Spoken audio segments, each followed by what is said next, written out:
Let's talk about how to find your WordPress database name. With WordPress Toolkit, that's a quick and easy answer. So let's jump on over to your cPanel account and click on WordPress Toolkit.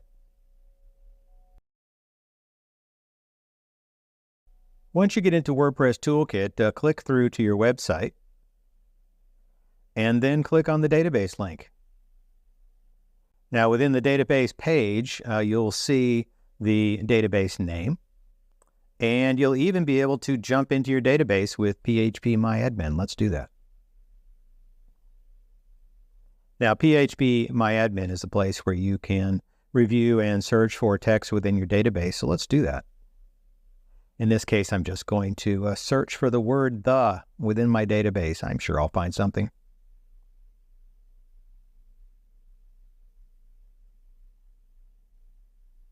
And that's all there is to it. I hope you found this helpful on technique on how to find your database name for your WordPress website.